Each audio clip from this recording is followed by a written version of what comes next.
What's good? So I actually have an NU battle here versus the wrong guy. But first, I just want to announce that I'm holding a t-shirt contest.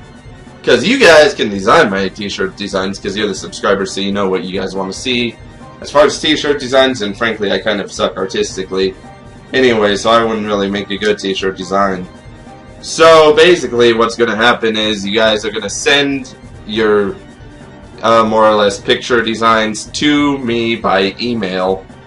I'll have my email that I want it sent to in the description. And then I'm going to put them up on the site. You guys are going to vote on them, and the person that gets the most voted design is going to get a free t-shirt with that design. So, make sure you check that out.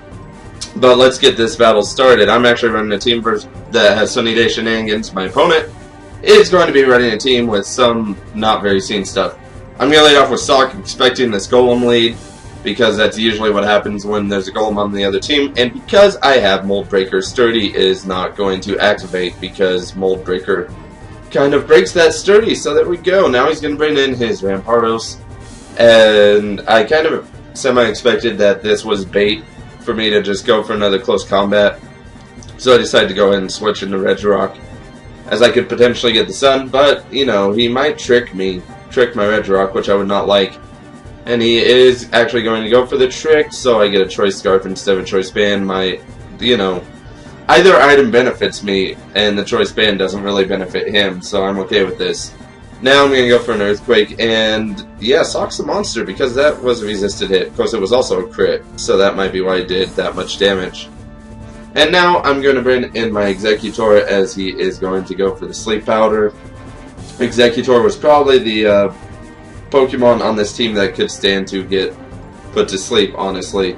So now I'm going to switch out because I know that he's probably going to want to set up some Swords Dance. And basically Regirock is my best bet to take a few Swords Dance hits, because Regirock is bulky on the physical side. I'm going to go for the Stone Edge and miss, unfortunately.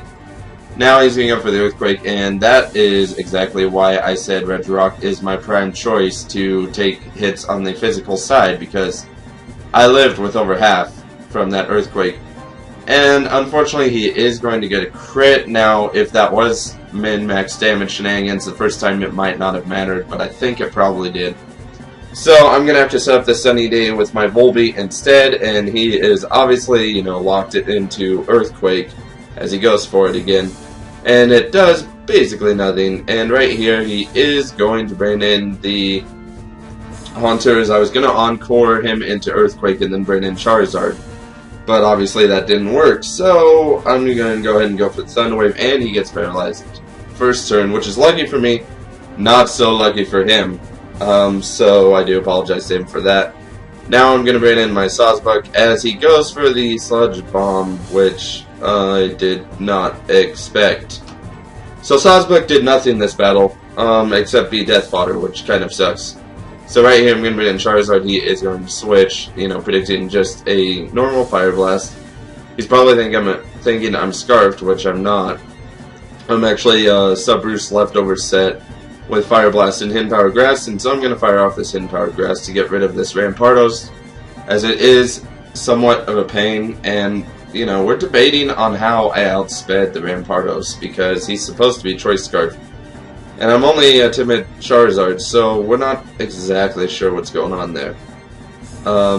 Right, anyway, he is going to bring in Persian, just fake outbreak my sub. I'm going to just fire off this Fire Blast, and that is going to get rid of Persian quite nicely, actually.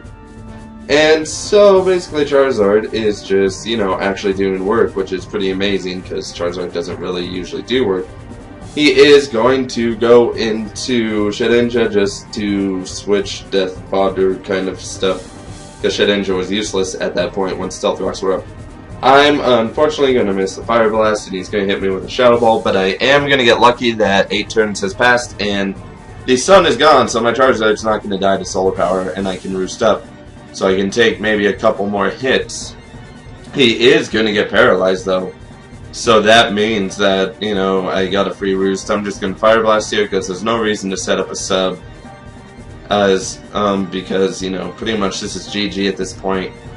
And now he is going to bring in his Tangela. It can't put me to sleep, and he's just going to run because he doesn't want his Tangela to get fire blasted in the face. So that is going to be the match. Hope you guys enjoyed. And as I mentioned, remember the t-shirt contest, and make sure you send those pictures to my email that's in the description, and that will be lots of fun. And then I'll put it on the page for you guys to vote on, and again, like I said, the most voted on is going to be who gets a free t-shirt. So yeah, make sure to do that, and see you guys later.